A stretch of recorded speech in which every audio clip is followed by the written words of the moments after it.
Good day, brothers and sisters. Wisdom at Dawn, episode 394. Adornment of Blessings and Wisdom, a Limited Understanding. In the following verse, if we create blessings as well as cultivate wisdom, we will be like a person with 2 healthy feet. Then we can steadily practice the great Dharma and return our minds to pure, true suchness. Master says, every day we must aspire to create blessings and cultivate wisdom. If we have blessings but not wisdom, then we are missing something in our spiritual practice. Our goal has always been for everyone to cultivate both at the same time. As we help others, we must also broaden our hearts and minds. So we do not cultivate blessings for the sake of recognition, and we do not cultivate blessings for the sake of merits. We are always giving unconditionally in accord with the principles of the 3 spheres of emptiness, which help us to cultivate wisdom through non-attachment. Benefiting others and doing good deeds creates blessings, but eliminating afflictions cultivates wisdom. As long as we are free of greed and desires, we will be free of afflictions and hindrances. Therefore, as we cultivate blessings, we must simultaneously cultivate wisdom. Sometimes we must ask ourselves whether, as we are cultivating blessings, are there still afflictions in our minds? Master says, if there are still afflictions and hindrances, that means we have not unlocked our wisdom. If we keep giving and never ask for anything in return, so that we are free of all things, that is a kind of wisdom. We want to be like a person with 2 healthy legs. All we need to think about is our destination, and our legs will automatically take us there. But if one of our legs is in pain or one of our legs cannot move, even if the other one is healthy, we cannot simply go to wherever we want to. So in the Buddha's teachings, the 2 legs represent blessings and wisdom. In fact, the Buddha is called the 2-footed honored one because he cultivated both blessings and wisdom. Replete with blessings and wisdom, he could practice giving and teach the Dharma in hope that everyone would develop pure minds, be free of afflictions, give unconditionally, and walk the Bodhisattva path. Because all this brings both blessings and wisdom.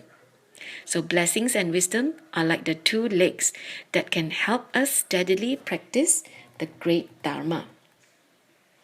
Now, during the process of spiritual practice, we must also always remember to return our minds to pure true suchness. Ordinary people may tend to look for it externally, forgetting that we actually intrinsically have it within. In our inner spiritual training ground, there is intrinsic Buddha nature, and this is what we must promptly return to. And the term return to is used as a way of telling us to turn away from a scattered mind filled with afflictions and single-mindedly focus on our vows instead. When we return to a pure and undefiled mind, our mind is in the state of pure true suchness, and that is our pure Buddha nature. For a period of time prior to this, the Buddha has constantly told everyone that we all have an intrinsic nature that we can all return to, and we should all believe that we have it. But how will sentient beings in the future find a way to draw near the Buddha Dharma? That is why the Buddha then told them to build stupas, temples, and Buddha statues, because these images can evoke happiness and peace in people who later view them, and out of this feeling of peace and happiness, people will begin to reverently pay their respects. And this feeling of reverence can lead them to listen to the Dharma and purify their minds so that they can actualize the Buddha's teachings. So this is one of the skillful means that we can practice after the Buddha's parinirvana. However, if a person is an ordinary painter, meaning he just simply paint as instructed and not put his heart and mind into it, then the image will pass through his mind like water passing through a pipe. After the water has flowed through, the pipe remains dry and empty. So therefore, when painting whatever Buddha image we have in our minds, we must mindfully paint that image and paint with reverence. In order to paint the Buddha's image, we need to purify our behaviors and all aspects of our lives. And this is adopting purifying precepts. So we need to nurture our loving kindness and compassion. And this is the only way we can truly internalize the Buddha image into our minds. Yesterday, Master said, in order to create adornments, you must uphold precepts. Not only do we need to uphold precepts, we need to begin with the practice of giving. So through giving, upholding precepts, patience, diligence, samadhi, and wisdom, these are the 6 practices that create good causes. Master says, all sentient beings can do the 10 good deeds. These brings blessings and virtues. The 3 good deeds of the body are no killing, no stealing, and no sexual misconduct. The 4 deeds of speech are no harsh speech, no lies, no flattery, and no gossips. And the 3 of the mind are no greed, no anger, and no ignorance. So add 3, 4, and 3, they make up the 10 good deeds. Basically, refraining from evil is a way of doing good deeds, and it brings both blessings and virtues. The blessings of cultivating all Buddha Dharma are the nourishment from hundreds of blessings. In doing good deeds, we need to simultaneously cultivate our minds, and to do that, we must constantly permeate ourselves in the Dharma. For example, if we always stand in a perfume store, after a while, when we walk out, our body will smell nice. But if we always stand around a smelly place like a cesspit, people may ask us, "Hey, where did you come from? How come you're so smelly?" This is how we become permeated. Based on the same principle, if we are always around wholesome people and doing good deeds with them, then we will achieve a state where the mind is without hindrances. And if we wholeheartedly learn the Buddha Dharma, then we are adorned with the marks of hundreds of blessings. So what kind of virtuous Dharma must we choose to practice?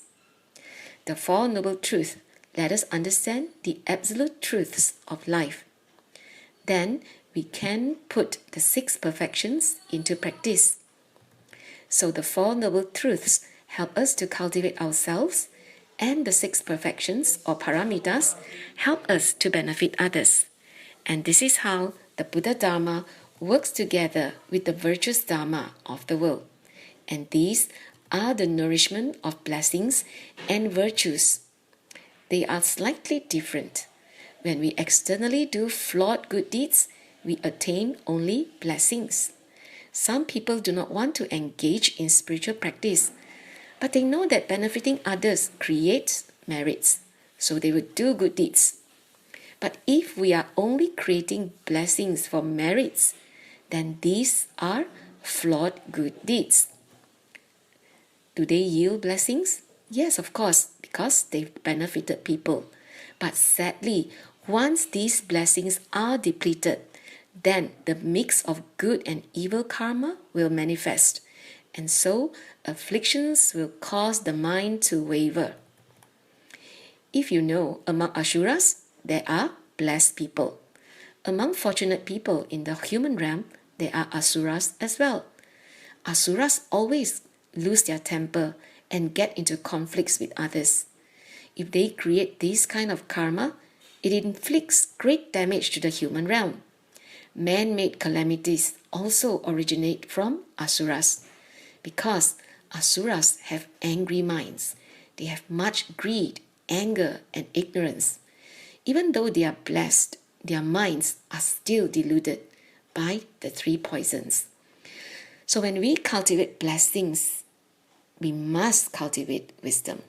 We have to eliminate greed, anger, ignorance to truly practice precepts, samadhi, and wisdom.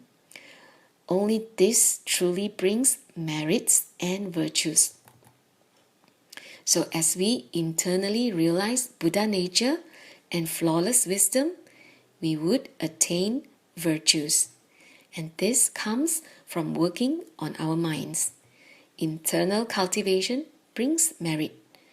External practice brings virtue. Only by simultaneously cultivating both will we realize our Buddha nature. Master says, as we give unconditionally, we must also be grateful. This is how we cultivate wisdom and create blessings. Indeed, we must be grateful to each other. If we encounter virtuous friends, we can accept their advice and guidance, and then we can transcend our obstacles.